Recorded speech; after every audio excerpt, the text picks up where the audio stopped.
Hello friends, welcome back to my channel. कैसे हैं आप सब? आई होप आप सब अच्छे होंगे। जैसा कि आप सभी को पता है, ये हमारी एसएसटी की सीरीज़ चल रही है। इसमें मैं क्लास 7 का चैप्टर 8 आज आपको पढ़ाऊंगी। आइए हम इसे स्टार्ट करते हैं। ईश्वर से अनुराग, यानी ईश्वर के से उस समय के लोगों के कैसे भाव थे ईश्वर के प्रति, वे कैसे ईश्वर को मानते थे, इसके बारे में हम लोग पढ़ेंगे। आइए हम इसे स्टार्ट करते हैं।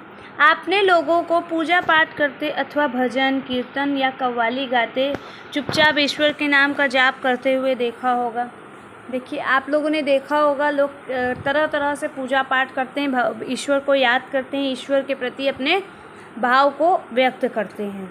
तो जैसे कि भजन कीर्तन करके, कव्वाली गा के और ईश्वर के नाम का जाप करके चुपचाप, ठीक है।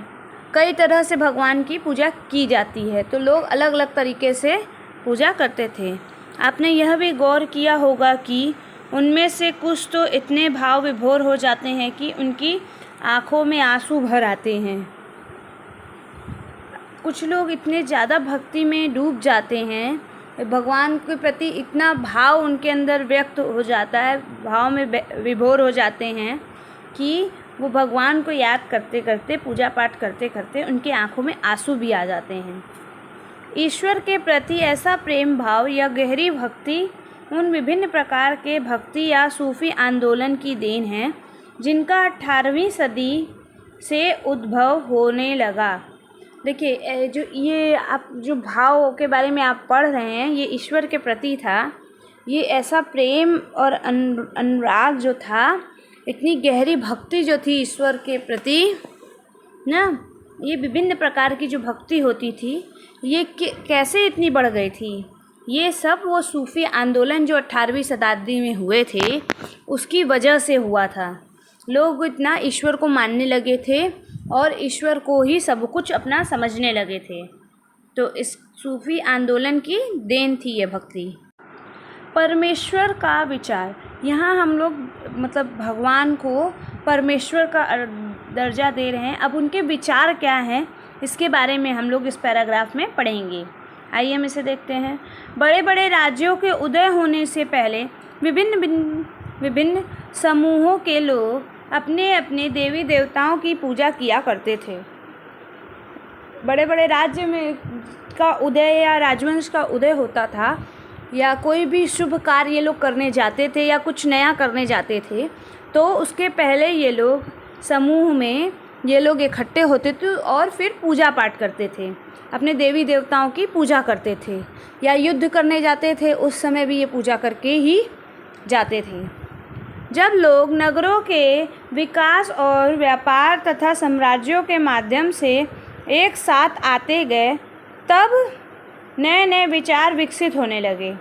अब देखिए, जब लोग नगर से व्यापार शुरू होने लगा, मतलब यहाँ से वहाँ जाने लगे, तो साम्राज्य में बाहर आना जाना करने लगे, तो तब वहाँ नए नए विचार आने लगे, उनका विकास हुआ, वे विचार विकसित हुए, उनका विकास हो गया। यह बात व्यापक रूप से स्वीकार की जाने लगी कि सभी जीवधारी अच्छे तथा बुरे कर्म करते हुए जीवन मरण और पुनर्जीवन के अनंत चक्र से गुजरते हैं। अब देखिए, ये बात वहाँ देखिए विचार में आ गई थी लोगों के, कि लोगों ने ये बात मान ली थी कि कोई भी जीवधारी, यानी कोई भी जीव, या मनुष्य हो, जानवर हो, पशु हो, पक्षी हो, कोई भी जीव, वो अच्छा बुरा अपने कर्म जो थे उसके, वो अच्छे या बुरे कर्म करते हुए, ठीक है, जैसे कि अच्छा और बुरा काम करते हुए, वो जीवन और मरण का चक्र होता है। मतलब पैदा हुआ और अच्छे बुरे काम करते हुए वो मर गया, फिर उस पैदा हुआ, ठीक है। तो इस तरह का जो चक्र है, अनंत चक्र, मतलब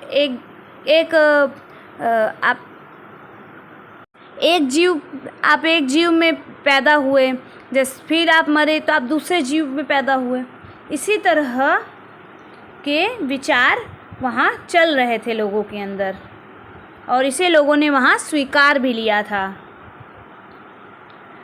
यह मान्यता थी कि सामाजिक विशेषाधिकार किसी उच्च परिवार अथवा ऊंची जाति में पैदा होने के कारण मिलते हैं। कई पांडित्यपूर्ण ग्रंथों का विषय था। अब देखिए उस समय यह मान्यता थी समाज में कि जो सामाजिक विशेषाधिकार थे, किसी भी अब आपको ज़्यादा अधिकार जो समाज पे है, वो वर्चस्व है, ये तब कब मिलता है जब आप कोई उच्च परिवार में, ऊंची जाति के परिवार में पैदा हुए हों, इस कारण मिलते हैं। कई पांडित्यपूर्ण ग्रंथ, जो उस समय के ग्रंथ थे पांडित्यपूर्ण, इसके विषय में उसमें लिखा हुआ है, बताया गया है इसमें कि ऊंचे परिवार में जन्म लेने पर ही समाज में आपको दर्जा और अच्छी इज्जत मिलती है। अनेक लोग ऐसे विचारों के कारण बेचैन थे, इसलिए वे बुद्ध और जैनों के उपदेश की ओर उन्मुख हुए। उनके अनुसार व्यक्तिगत प्रयासों से सामाजिक अंतरों को दूर किया जा सकता है और पुनर्जन्म के चक्र से छुटकारा पाया जा सकता है। यानी देखिए, बहुत सारे लोग इस चीज़ से परेशान थे कि जो पुनर्जन्म का चक्र है, अनंत जो चलता आएगा, इस विचारों से बहुत सारे लोग परेशान थे कि अगर इस जन्म में वो कुछ गलत कार्य करते हैं तो उसका दंड उन्हें अगले जन्म में मिलेगा। ऐसा सोच के वे परेशान थे। इसीलिए बहुत सारे लोगों ने बुद्ध और जैनों के उपदेश की ओर वे विमुख हो गए, मतलब उसकी तरफ बढ़ गए। उन लोगों ने बौद्ध धर्म और जैन धर्म को अपना लिया, जिसके अनुसार व्यक्तिगत जो प्रयास होता है समाज के अंतरों को दूर करता है और उससे आप इस जो जीवन का चक्र है, जिसे अनंत आपको पुनर्जन्म के चक्र, जिसे अनंत आपको चक्र में भागीदारी देना है, इससे आप छूट जाएंगे, छुटकारा पाया जा सकता है। कुछ अन्य लोग परमेश्वर संबंधित इस विचार से आकर्षित हुए कि यदि मनुष्य भक्तिभाव से परमेश्वर की शरण में जाए तो परमेश्वर व्यक्ति को इस बंधन से मुक्त कर सकता है। अब देखिए, कुछ लोग जो थे वे परमेश्वर यानी भगवान के संबंधित जो विचार थे कि आप भगवान के अंडर में जाएंगे, भगवान का खूब भक्ति भाव से पूजा पाठ करेंगे तो भगवान आपको आशीर्वाद देंगे और आप ये बंधन, व्यक्ति का जो बंधन का चक्र है, उससे वे आपको मुक्त कर देंगे। ऐसा विचार मनुष्यों में बहुत तेज़ी से फैला हुआ था। श्रीमद् भगवद गीता में व्यक्त यह विचार सामान्य सन ईस्वी सन की प्रारंभिक शताब्दी में लोकप्रिय हो गया था। यानी देखिए, जो श्रीमद् भगवद गीता है हमारी, ठीक है, हिंदुओं की प्रमुख ग्रंथ है। ये इस ग्रंथ में जो कौरवों और पांडवों के बीच युद्ध हुआ था, उसमें श्री कृष्ण ने जब ये रथ बना के अर्जुन के सारथी बने थे, उस समय जो उपदेश इन्होंने अर्जुन को दिया था, वही सब ये श्रीमद् भगवद गीता में वही उपदेश हैं। तो उनके जो ये गीता का जो व्यक्त विचार है, यही विचार जो प्रारंभिक शताब्दी में लोकप्रिय हो गए थे, वे भगवद गीता से लिए गए थे। विशुद्ध धार्मिक अनुष्ठान के माध्यम से शिव, विष्णु तथा दुर्गा को परम देवी देवता के रूप में पूजा जाने लगा। यानी देखिए, जो परम देवी देवता थे धार्मिक, ठीक है, पहले जैसे मूर्ति को पूजा करने के, किसी भी देवी देवता की मूर्ति हो या कोई भी कार्य करने के पहले अनुष्ठान किया जाता है, ठीक है। उसके बाद फिर उन देवी देवता की मूर्ति स्थापित की जाती है, फिर उनका पूजा पाठ किया जाता है। तो यहाँ पे अनुष्ठान शिव, विष्णु, दुर्गा, इन तीनों लोग का किया जा रहा था। इन्हें परम, मतलब सब देवी देवताओं से ऊपर देवी देवता माना गया था, ठीक है। इनकी पूजा की जाने लगी। साथ साथ भिन्न भिन्न क्षेत्रों में पूजे जाने वाले देवों एवं देवियों को शिव, विष्णु या दुर्गा का रूप माना जाने लगा। देखिए, मैंने बताया ना, देखिए ये लोग परम मानने लगे इनको, सबसे ऊपर, और बाकी जो देवी देवता थे इनको इनके नीचे का इनका रूप माना जाने लगा, शिव, विष्णु, दुर्गा का रूप बाकी देवी देवताओं को माना जाने लगा, जिनकी पूजा अलग अलग क्षेत्रों में होती थी। इसी प्रक्रिया में स्थानीय मिथक तथा किस्से कहानियाँ पौराणिक कथाओं के अंग बन गए। अब देखिए, जब ऐसा माना जाने लगा तो फिर इसकी कहानी शुरू हुई बताना। लोग अपने मन की अलग अलग कहानी बनाने लगे, सभी देवी देवताओं की पौराणिक कहानी बताने लगे, यानी पुरानी धार्मिक कहानी। पुराणों में पूजा की जिन पद्धतियों की अनुशंसा की गई थी, उन्हें स्थानीय पंथों में भी अपनाया जाने लगा। अब देखिए, जो पुराण में पूजा के जिन जिन पद्धतियों का अनुसरण किया गया है, जिन्हें माना गया है, वही स्थानीय लोग जो थे, स्थानीय पंथ लोग थे, वे लोग इन्हें अपनाने लगे थे। जो पुराण में पौराणिक कथाओं के द्वारा पूजा पाठ की जाती थी, उसे वे लोग अपनाने लगे थे। आगे चलकर पुराणों में भी इस बात का उल्लेख किया गया कि भक्त भले ही किसी भी जाति पाति का हो, वह सच्ची भक्ति से ईश्वर की कृपा प्राप्त कर सकता है। अब देखिए, इसमें बता रहा है कि जो पुराण है उसमें आगे चल के ये भी बताया गया है, मतलब पुराण में आगे ये भी लिखा हुआ है कि जो ईश्वर की सच्ची भक्ति है, तो जो ईश्वर हैं वो किसी को की भी भक्ति स्वीकार कर सकते हैं, चाहे वो किसी भी जाति का हो, किसी भी धर्म का हो। अगर वो सच्ची भक्ति से सच्चे तरीके से भगवान की भक्ति करता है, ईश्वर की भक्ति करता है, तो वो उनकी कृपा पा सकता है, उनका आशीर्वाद पा सकता है। ये बातें पुराण में लिखी गई है। भक्ति की विचारधारा इतनी अधिक लोकप्रिय हो गई कि बौद्धों और जैन मतावलंबियों ने भी इन विश्वासों को अपना लिया। अब देखिए, जो भक्ति की ये सब बातें थीं कि ईश्वर सभी को एक समान देखते हैं, कि ईश्वर की कृपा बनती ही है, तो ये जो विचारधारा थी ये और ज़्यादा प्रबल हो रही थी और ज़्यादा प्रसिद्ध हो रही थी, लोगों के बीच में फैल रही थी। तो बौद्ध और जैन धर्म के जो मतावलंबी थे, उनका प्रचार प्रसार करने वाले लोग थे, तो वो लोग भी इन बातों में विश्वास करने लगे थे और इन बातों को, भक्ति भाव को अपना लिए थे। ये जो आप चित्र देख रहे हैं, ये फ़ोटो, ये भगवत गीता की फ़ोटो है, ठीक है। देखिए, इसमें नीचे लिखा हुआ है भगवत गीता के किसी दक्षिण भारतीय पांडुलिपि से लिया गया एक दृश्य। ये दक्षिण भारत के पांडुलिपि का एक चित्र है जो आपका भगवत गीता में जो कृष्ण जी उपदेश दे रहे हैं वो यहाँ दर्शा रहा है। आज भी आप स्थानीय मिथक और किस्से कहानियों की इस प्रक्रिया को व्यापक स्वीकृति पाते हुए देख सकते हैं। क्या आप अपने आसपास कुछ ऐसे उदाहरण ढूंढ सकते हैं? यानी देखिए, ये ऐसी कोई बात जो आपने नहीं देखी है और लोगों के द्वारा सुनी हुई है, यही किस्से कहानियाँ और पृथक होता है, ठीक है। तो आपने कहीं सुना है अपने आसपास, तो आप ये ज़रूर बताइएगा। दक्षिण भारत में भक्ति का एक नया प्रकार नयनार और अलवार।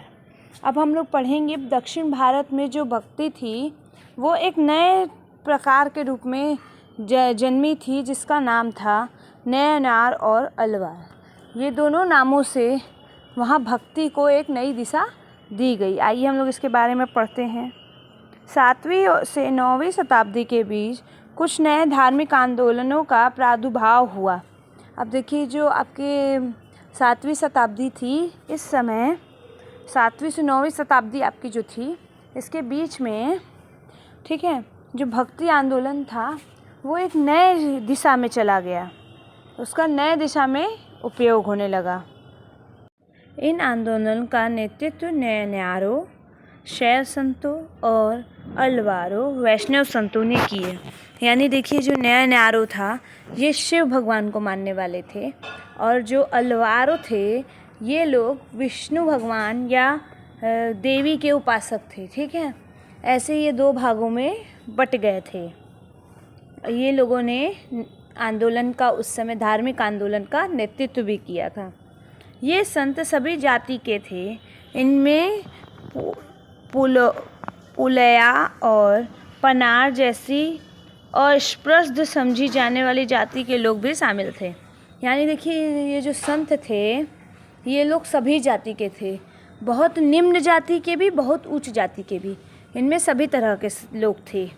ठीक है, इसमें पुलया या पनार जैसी कही जाने वाली एकदम अछूत, जिसको एकदम नीची जाति माना जाता है, वो उसके भी लोग थे, उस जाति के लोग भी शामिल थे इसमें।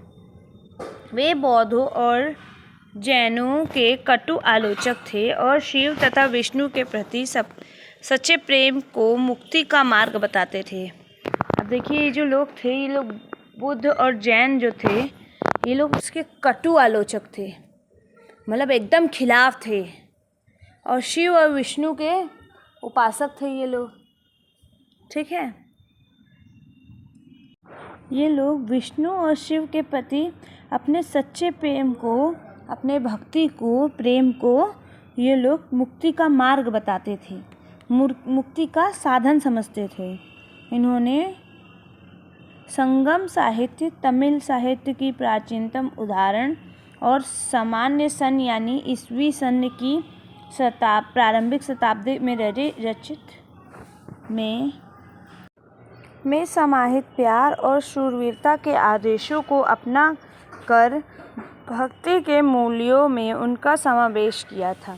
अब यानी देखिए आपका जो संगम साहित्य है, जो तमिल का प्राचीन ग्रंथ है, यानी पुराना, सबसे पुराना ग्रंथ है ना, ये एक उदाहरण है सामान्य ईस्वी का।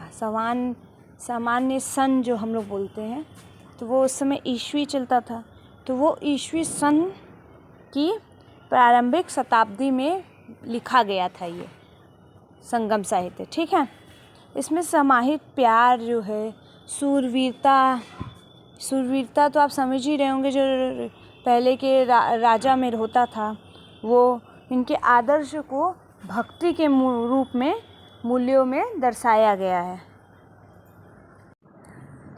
नैनार और अलवार घुमक्कड़ साधु संत थे।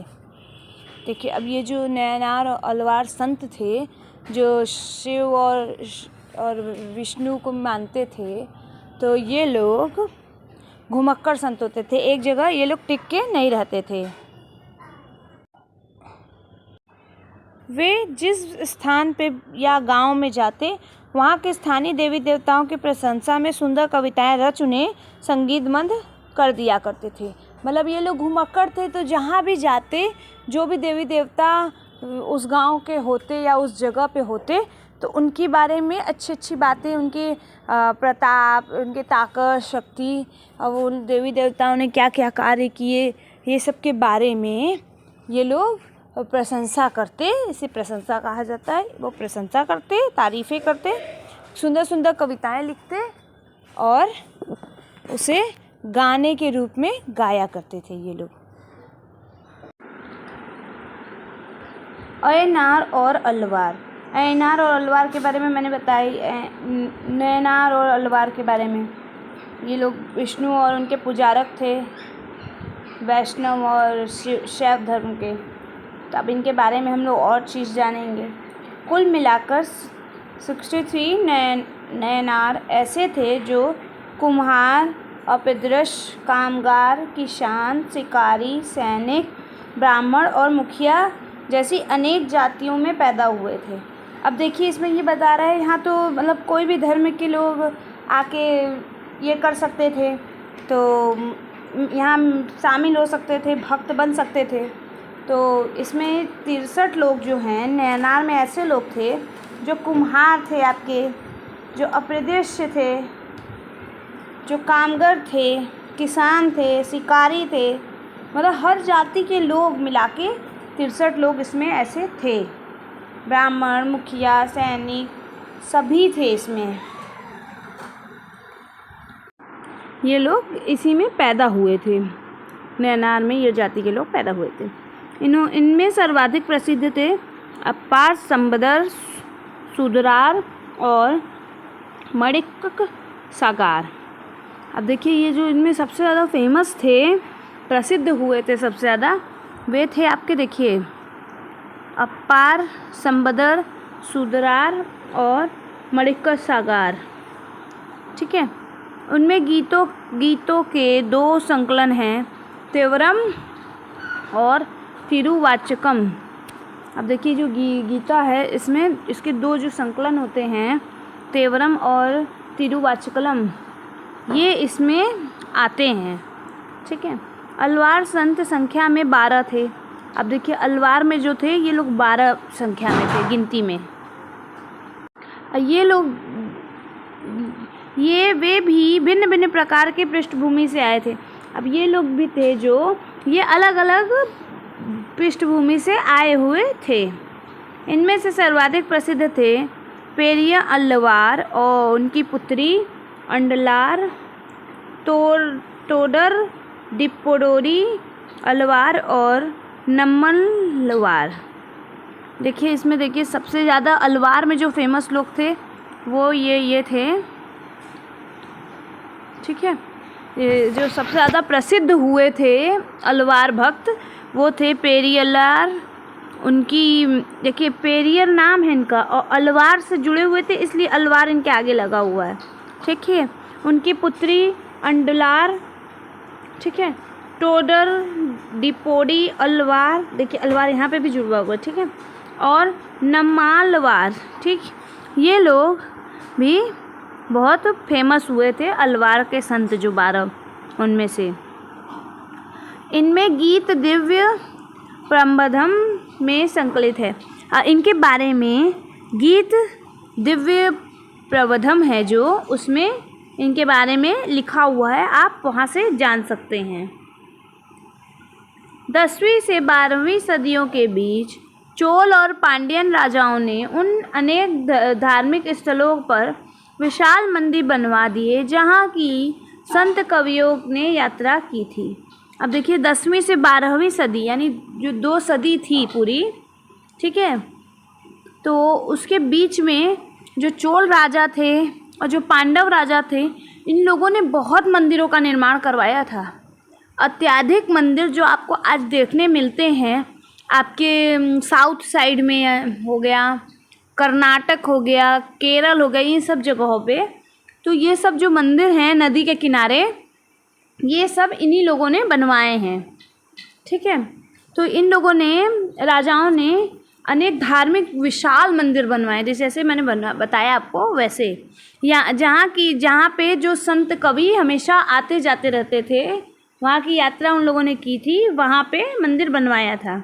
इस प्रकार भक्ति परंपरा और मंदिर पूजा के बीच गहरे संबंध स्थापित हो गए। अब देखिए इस तरह भक्ति और प्रबल हो गई लोगों की, लोग और पूजा पाठ करने लगे, मंदिर जाने लगे, दर्शन करने लगे, दान दक्षिणा करने लगे, तो भक्ति प्रबल हो गई और भगवान से भक्तों के गहरे नाते हो गए। यही वह समय था जब उनकी कविताओं का संकलन तैयार किया गया था। अब देखिए यही वो समय था जब भगवान के ऊपर भी कविताएं लिखी जा रही थीं और उस कविताओं का एक ढेर सारी कविताओं का एक संकलन बन गया था। जो कविताओं का संग्रह था उसे संकलन कहा जाता है। ठीक है। इसके अलावा अलवारों और नार संतों की धार्मिक जीवनियाँ भी रची गईं। अब देखिए जो इसके अलावा और भी बहुत काम हुए इस सदी में कि जो अलवार और नैनार संत थे दोनों के ऊपर धार्मिक जीवनी लिखी गई। ठीक है। धार्मिक जीवनी इन लोग की लिखी गई उस समय। आज हम भक्ति परंपरा के इतिहास लेखन में इन जीवनियों का स्रोत के रूप में उपयोग करते हैं। अब देखिए आज हम लोग जो भक्ति परंपरा का हम लोग जो भक्ति परंपरा अपनाते हैं, ठीक है, वो इतिहास लेखन के रूप में ये जो जीवनियाँ हैं ये हमारे लिए स्रोत का काम करती हैं ना, हम लोग को स्रोत इन्हीं से मिलता है। अब देखिए धार्मिक जीवनी जो संत थे उनकी जीवनी मैंने बता ही दिया था, पर यहाँ लिखा हुआ तो एक बार मेरा फ़र्ज़ है कि मैं आपको बताऊँ। अब ये जो आप देख रहे हैं चित्र, ये मणिक साकार की एक कायस्क मूर्ति है। देखिए वहाँ पे ये मूर्ति मिली है। भक्त और भगवान। अब यहाँ हम लोग भक्त और भगवान के बारे में जानेंगे। और ये देखिए कोई एक रचना के बारे में दिया है, जो ये भी देखिए मणिक व सागर की वो रचना है, एक रचना है जिसके बारे में दिया है। ये कविता का संग्रह का रूप में है। देखिए, मेरे हाड़ मांस के इस घृणित पुतले में तुम आए जैसे कोई सोने का मंदिर हो। मेरे कृपालु प्रभु, मेरी विशुद्धतम रत्न, तुमने मुझे सांत्वना देकर बचा लिया। इसका मतलब देखिए ये होता है कि मेरा हाड़ मांस का जो शरीर था पुतले जैसा, ठीक है, इसमें आप आए और आपने मेरे शरीर को सोने जैसा, मंदिर जैसा बना दिया। और हे मेरे प्रभु, कृपालु प्रभु, दयावान प्रभु, आपने जो मेरे अंदर विशुद्धतम रत्न है, उसमें मतलब मेरा अंदर जो शुद्ध है, जो विशुद्ध मतलब गंदा है, जो गलत है, उसे निकाल दिया। तुमने मुझे आपने मुझे सांत्वना दी और मुझे अंदर एक अच्छी भावना जागरूक कर दी। तुमने मेरा दुख, मेरा जन्म मृत्यु का कष्ट और मोह माया हर लिया और मुझे मुक्त कर दिया।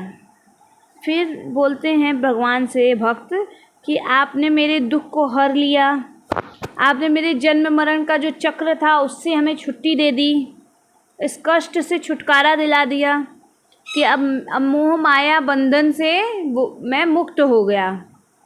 ठीक है, हर लिया, मुझे मुक्त कर दिया आपने। क्योंकि भगवान की भक्ति में ही, जैसा कि कहा गया है ना, कि भगवान की भक्ति में ही, भक्ति कर लेने से जो पुनर्जन्म का चक्र होता है वो उससे मुक्ति मिल जाती है। तो उसी तरह यहाँ बता रहा है कि आपने मेरे दुख को हर लिया।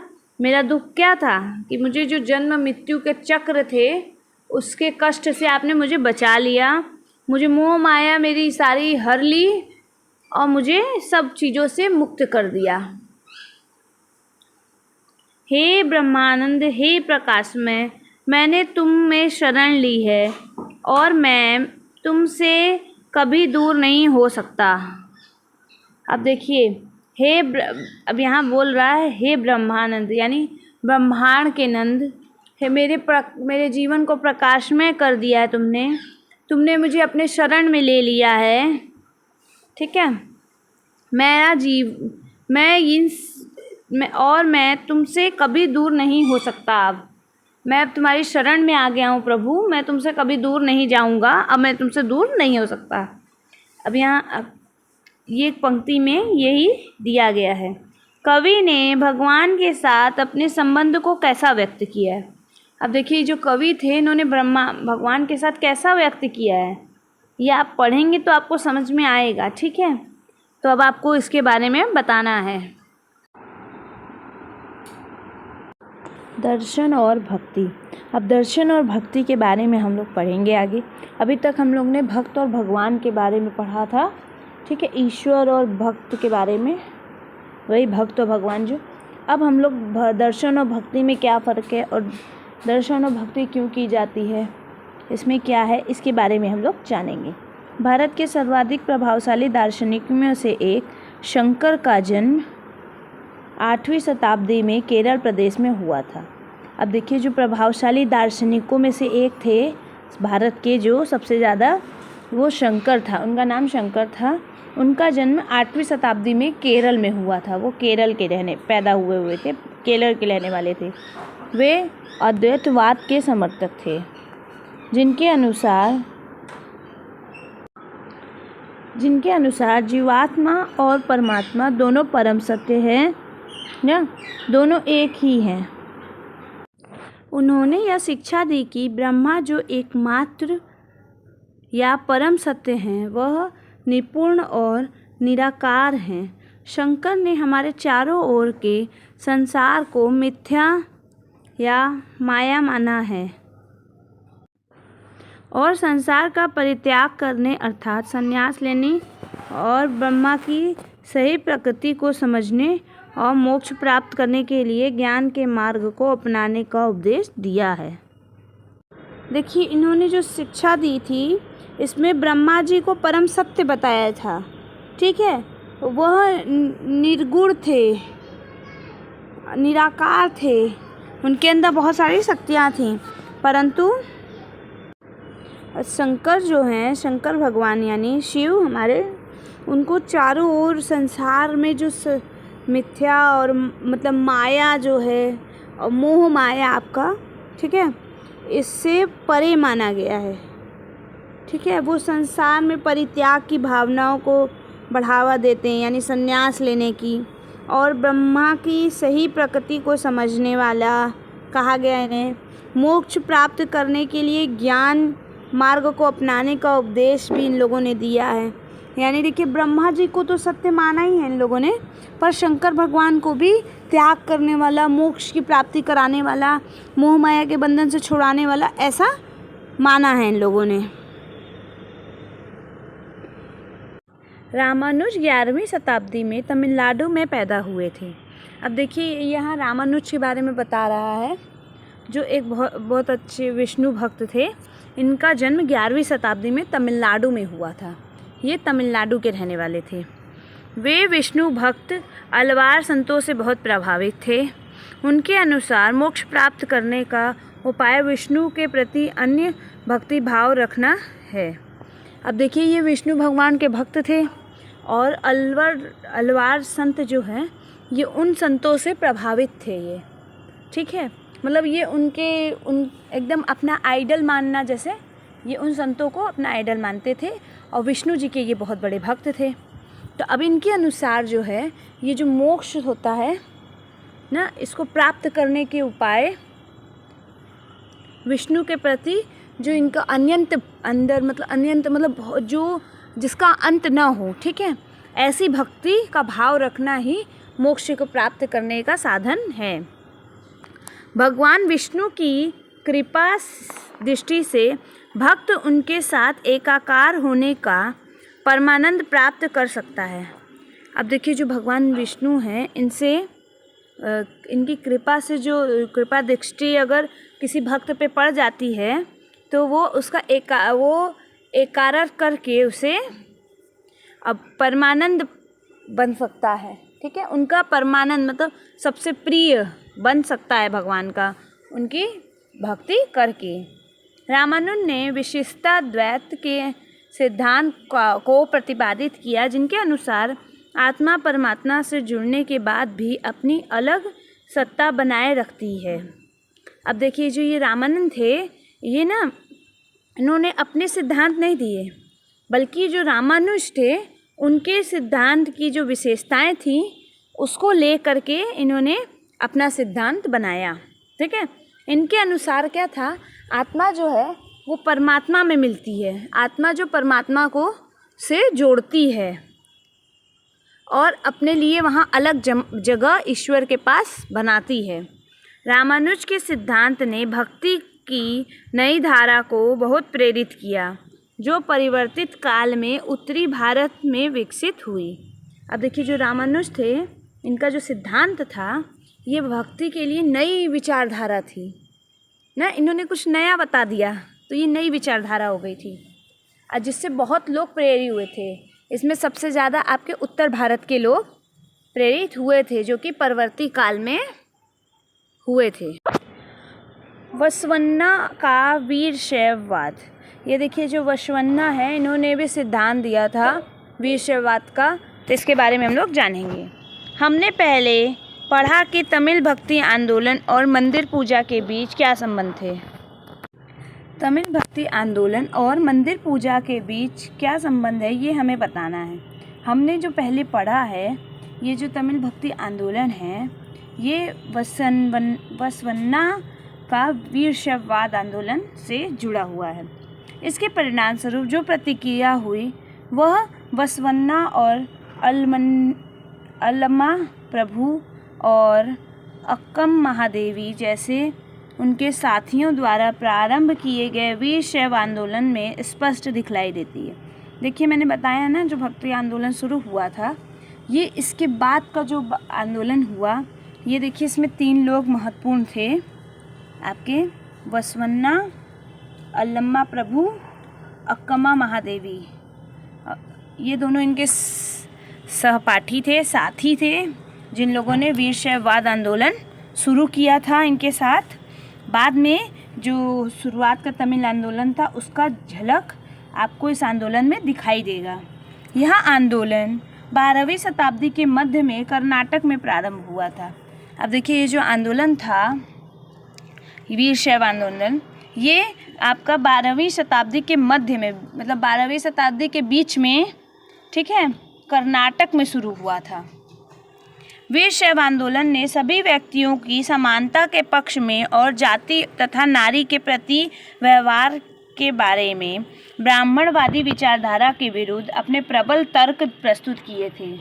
अब देखिए जो वीर शैववाद थे, इन लोग का क्या कहना था? इन लोग का ये मानना था, ये लोग समानता का आंदोलन में ये लोग आंदोलन क्यों किए थे? क्योंकि इसमें समानता ये लोग चाहते थे, नारी के प्रति सम्मान चाहते थे, ठीक है। और जो ब्राह्मणवादी विचारधारा थी उसके विरुद्ध ये लोग प्रबल तर्क अपना प्रस्तुत किए थे। सभी व्यक्ति को समान अधिकार चाहते थे कि मिले, ठीक है, चाहे वो कोई भी जाति का हो, कोई भी धर्म का हो, ठीक है। और नारी जो थी, मतलब स्त्रियां, इन्हें अच्छा व्यवहार इनके साथ किया जाए, सम्मान मिले, और जो ब्राह्मणवाद का सिद्धांत है उसके खिलाफ थे ये लोग। इसके अलावा वे सभी प्रकार के कर्मकांडों और मूर्ति पूजा के विरोधी थे। अब देखिए ये लोग जो थे, ये लोग जितने भी पूजा पाठ अलग से होते हैं या मूर्ति पूजा होती है, इसके ये लोग खिलाफ थे, विरोधी थे। ये लोग मूर्ति पूजा नहीं करना चाहते थे। अब देखिए जो वीर शैव आंदोलन में जो बातें बोली गई, ये उसकी एक झलक आपको यहाँ देखने को मिलेगी। मतलब इन लोग का कहना था कि अमीर लोग मंदिर बनवाते हैं, वहाँ पूजा करते हैं, वहाँ चढ़ावा देते हैं। मैं तो गरीब हूँ, हम लोग गरीब हैं, हम लोग क्या करेंगे? तो अब इसमें देखिए इसके वचन से आपको पता चलेगा कि ये लोग क्या कह रहे हैं। वीर शैववाद के वचन, इनके वचन देखिए क्या क्या है। नीचे कुछ वचन या कथन दिए गए हैं जो वसवन्ना के बताए जाते हैं। वसवन्ना ने, जिन्होंने आंदोलन शुरू किया था, उनके ये वचन बताए जा रहे हैं। धनवान लोग शिव के लिए मंदिर बनाते हैं, मैं गरीब आदमी क्या करूँगा? अब देखिए ये बता रहे हैं जो धनवान यानी धनी लोग हैं, ये लोग शिव भगवान के लिए मंदिर बनवाते हैं। अब मैं तो गरीब हूँ, मैं क्या करूँ? मैं क्या कर सकूँगा? ठीक है, मेरी टांगे खंबे हैं, मेरे शरीर तीर्थ मंदिर है, सिर उसकी छतरी है सोने की बनी हुई। अब देखिए जैसे कि मंदिर में जो खंबे लगे होते हैं, तो ये बोल रहे हैं कि इनके पैर जो हैं वो खंबे हैं और शरीर जो है वो मंदिर है, ठीक है, मंदिर का भाग है। सिर जो है वो ऊपर की छत है और जो सोने से बनी हुई होती है, ठीक है। ये बता रहे हैं कि इनके शरीर में ही पूरा मंदिर समाया हुआ है। जरा सुनो नदी संगम के प्रभु, खड़ी हुई चीज़ों कभी गिर जाएगी लेकिन चलने वाला सदा चलता रहेगा। यानी ये बता रहे हैं जो मंदिर है वो कभी भी गिर जाएगा, पर जो मनुष्य है, जो चलने वाला है, वो हमेशा चलता ही रहेगा, वो कभी गिरेगा नहीं। वसन्ना ईश्वर को कौन सा मंदिर अर्पित कर रहे हैं? वो अपने शरीर का, मनुष्य के शरीर का रूप का मंदिर अर्पित कर रहे हैं। महाराष्ट्र के संत। अब हम लोग पढ़ेंगे महाराष्ट्र के संत के बारे में कि महाराष्ट्र के संत कैसे थे, वो लोग क्या कर रहे थे, इसके बारे में। 13वीं से 17वीं शताब्दी तक महाराष्ट्र में अनेकानेक संत कवि हुए, जिनके सरल मराठी भाषा में लिखे गए गीत आज जन के लिए प्रेरित करते हैं। देखिए जो 13वीं से 17वीं शताब्दी में जो महाराष्ट्र के में बहुत सारे संत और कवि हुए थे, ठीक है। जो लोग जो संत कवि थे वो सरल मराठी भाषा में ही अपने गीत लिखते थे, जो आजकल भी लोग सुनते हैं, ठीक है, और लोगों को प्रेरित करते हैं। उन संतों में सबसे महत्वपूर्ण थे ज्ञानेश्वर, नामदेव, एकनाथ, तुकाराम तथा सखुबाई जैसी स्त्रियां तथा चोखमेलका का परिवार, जो अस्पृश्य समझी जाने वाली महार जाति का था। भक्ति की यह क्षेत्रीय परंपरा पंढरपुर में विट्ठल विष्णु का एक रूप पर और जन मन के हृदय में विराजमान व्यक्तिगत देव ईश्वर से संबंधित विचारों से केंद्रित थी। अब देखिए उस समय जो लोग थे, ठीक है, जैसे इसमें उस समय के जो सबसे महत्वपूर्ण इम्पोर्टेंट लोग थे जो ज़्यादा प्रसिद्ध हुए, वो थे आपके तुकाराम, ज्ञानेश्वर, नामदेव, एकनाथ, ठीक है, और एक थी सकुबाई जैसी स्त्रियां और चोखम मेला का परिवार, जो कि अब देखिए ये थे, इनका परिवार जो था वो छोटी जाति का था। ये अपरिशुद्ध मतलब जो जिस जाति को छुआ भी नहीं जाता, ठीक है, उस महार जाति का था ये, ठीक है। और ये जो उस जाति के थे जो देखिए ये लोग भी संत हुए थे। अब भक्ति की जो ये परंपरागत पढ़कपुर के जो विट्ठल देव थे, जो कि विष्णु का स्वरूप माने जाते थे, तो जन मन के हृदय में वो अपना स्थान बना लिए थे और उन्हें व्यक्तिगत देव यानी सभी के पर्सनल भगवान माना जाता था और उनके विचार सब जगह केंद्रित हुए थे, ठीक है, जो विट्ठल देव थे इनके।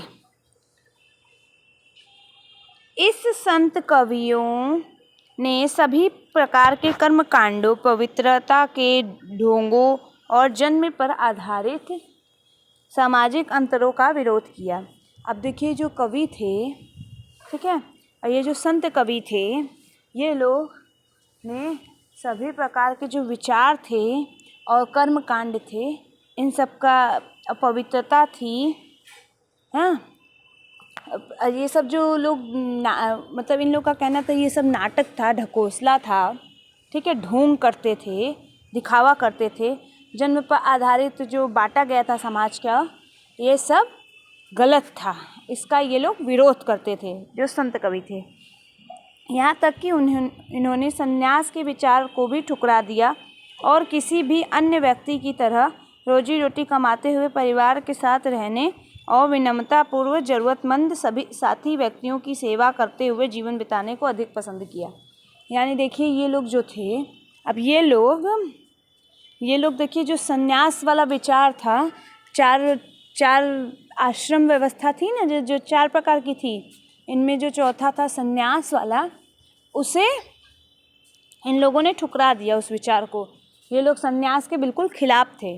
इन लोग का मानना था कि किसी भी साधारण आदमी की तरह ये लोग अपने परिवार के साथ रह सकते हैं और कोई भी कार्य करके रोजी रोटी कमा के अपने परिवार का पालन पोषण कर सकते हैं और विनम्रतापूर्व प्यार से सबके साथ अच्छा व्यवहार करते हैं और ज़रूरतमंद जो लोग होते थे उनकी मदद करते, अपने दोस्त, परिवार, रिश्तेदार, ठीक है, पड़ोसी, सबकी मदद करते हुए जीवन बिताना ज़्यादा अधिक ये लोग पसंद करते थे और इसी विचार को ये लोग आगे बढ़ाते रहे। इन्होंने इस बात पर बल दिया कि असली भक्ति दूसरों के कष्ट को, दुखों को बांट कर लेना है। यानी देखिए ये लोग थे, इन लोग का विचार ये था कि दूसरे के दुख को दूर करना, उसके दुख में उसका साथ देना, यही असली भक्ति होती है। इससे एक नए मानवतावादी विचार का उद्भव हुआ। अब देखिए ये जो विचार था, इससे एक नया मानवतावादी विचार प्रकट हुआ, उसका उदय हुआ विचार का। जैसा कि सुप्रसिद्ध गुजराती संत नरसिंह मेहता ने कहा, वैष्णव जन तो तेने कहिए पीर पराई जाने दे रे, ठीक है। इन्होंने कहा, अब जो जैसा कि आप लोग जानते हैं, सुप्रसिद्ध गुजराती संत जो थी नरसिंह मेहता, ये बोलती हैं, वैष्णव धन तो तेने रहिए जी, पीर पराई जाने रे। ये आपने सुना होगा कहीं ना कहीं, ये इनका कहना है। अब देखिए इनका कहना है कि वैष्णव धर्म जो है वो लोगों में जो दुख पैदा करता है वो आपस में लोग बांट नहीं सकते हैं। पीर दुख जो है वो दूसरों की दुख को पराई माना जाता है। अब हम लोग सामाजिक व्यवस्था पर प्रश्न चिन्ह। अब जो सामाजिक व्यवस्था है उस पे हम लोग अपना प्रश्न चिन्ह लगाएंगे। इसके बारे में हम लोग पढ़ेंगे कि ये लोग क्यों सामाजिक व्यवस्था पे प्रश्न लगा रहे हैं। यह संत तुकाराम का एक अभंग मराठी भक्ति गीत है। अब देखिए ये जो आप लाइनें पढ़ेंगे ये तुकाराम द्वारा लिखी गई एक मराठी गीत है जिसे अभंग कहा गया है। जो दीन दुखियों पीड़ितों को अपना समझता है वही संत है, क्योंकि ईश्वर उनके साथ है। अब देखिए जो ये बता रहे हैं, जो दीन दुखी, जो दुख में हो, ऐसे लोग को सहारा देता है, उनको अपना समझता है, ऐसा ही समझने वाला ही संत कहलाएगा। ठीक है, जो दूसरे के दुख को अपना दुख समझ के उनकी मदद करे और उन्हीं के साथ ईश्वर होते हैं। ऐसे ही लोगों के साथ ईश्वर होते हैं। वह हर एक परित्यक्त व्यक्ति को अपने दिल से लगाए रखता है। वह एक दास के साथ भी अपने पुत्र जैसा व्यवहार करता है। देखिए अभी इसमें बता रहा है कि भगवान कैसे कैसे लोगों के साथ रहते हैं। जिसके दिल में कोई बुराई नहीं हो, उसके लिए सब व्यक्ति समान हो और ऐसे सभी को अपने दिल के पास जगह देता है, सबके साथ एक जैसा व्यवहार करता है और अपने दास के साथ भी अपने बेटे जैसा व्यवहार, मतलब अपने घर के किसी नौकर के साथ भी अपने बेटे जैसा व्यवहार करता है। तो इनके साथ भगवान होते हैं। तुकाराम का कहना है, तुकाराम जी कहते हैं, उनका कहना यह है कि मैं यह कहते कहते कभी नहीं थकूंगा। ऐसा व्यक्ति स्वयं ईश्वर है। जहाँ चोखमिला के पुत्र द्वारा रचित एक अभंग दिया जा रहा है। देखिए जो वो हैं, इनका कहना है, तुकाराम जी का कहना है, ऐसे लोग जो ये सब बातें मानते हैं वो ईश्वर के समान ही है और ये कहना वो नहीं कहते कहते वो नहीं थकेंगे, वो बार बार इस बात को कहते रहेंगे। यहाँ देखिए जो चोखमिल्ला जो हैं उनके पुत्र के द्वारा जो गीत लिखा गया, अभंग लिखा गया, उसके बारे में बताया गया है। तुमने हमें नीची जाति का बनाया, मेरे महाप्रभु तुम स्वयं यह स्थिति स्वीकार करके तो देखो, हमें जीवन भर जूठन खानी पड़ती है। इसके लिए मेरे प्रभु तुम्हें शर्म आनी चाहिए। अब देखिए वो जो कहते हैं कि तुमने तो हमें नीची जाति में भेज दिया, पैदा कर दिया, नीची जाति का बना दिया। अब हे मेरे प्रभु, तुमने कभी इस जाति में पैदा हो के इस स्थिति में रह के देखा है कि नीची जाति के साथ कैसा व्यवहार किया जाता है? तुमने कभी हमने तो जीवन भर जूठन खा के बिताया। ठीक है, हमें तो जीवन भर जूठन खाना पड़ता है। अब इसके लिए प्रभु तुम्हें शर्म नहीं है कि हमें किसी का जूठा भी खाना पड़ रहा है? तुमने जात पात क्यों बनाया? ऐसा उनका कहना है। तो तुम तो हमारे घर में खा चुके हो, तुम इससे कैसे इनकार कर सकते हो? चोखा का बेटा कर्मा मेला पूछता है, तुमने मुझे ज़िंदगी क्यों दी? अब वो देखिए बोलते हैं, जो चोखा के बेटे हैं वो बोल रहे हैं कि तुम भगवान से बोल रहे हैं कि तुमने तो मेरे यहाँ खाना खाया है ना, ठीक है, तुम तो खा चुके हो, तो तुम इससे इनकार कैसे कर सकते हो? मतलब उनका मानना है कि भगवान उनके यहाँ खाना खा चुके हैं, उनके यहाँ रह चुके हैं, तो जब भगवान ऊंच नीच नहीं मानते तो इंसान क्यों मानते हैं? ठीक है, भगवान इस बात से क्यों इनकार कर रहे हैं? ये कहना है चोखा के बेटे का, जिनका नाम कर्मा मिला है। वो यह सवाल भगवान से पूछते हैं और फिर लास्ट में वो कहते हैं, तुमने ऐसी ज़िंदगी मुझे क्यों दी? ऐसी इतनी बुरी, इतनी ख़राब ज़िंदगी तुमने मुझे क्यों दी? इस रचनाओं में अभिव्यक्त सामाजिक व्यवस्था के विचारों के बारे में चर्चा करें। अब देखिए जो रचना है इसमें कैसे कैसे सामाजिक विचार हैं, इसके बारे में आपको सोचना है, इसके बारे में आपको पता करना है और इसके बारे में चर्चा करनी है। ठीक है, बातें करनी है एक दूसरे से कि ये सामाजिक व्यवस्था क्यों, इसमें क्या कमी है, ये क्या अच्छी है, क्या है, कैसे है। ठीक है, यहाँ हमारा वीडियो ये ख़त्म होता है। ये चैप्टर 8 का फर्स्ट पार्ट यहाँ ख़त्म हो रहा है। आई होप आपको मेरा वीडियो पसंद आया होगा। फिर भी कोई डाउट या प्रॉब्लम हो तो आप कमेंट सेक्शन में कमेंट करके मुझसे पूछ सकते हैं। Thank you so much. मेरा वीडियो लाइक सब्सक्राइब ज़रूर करिएगा।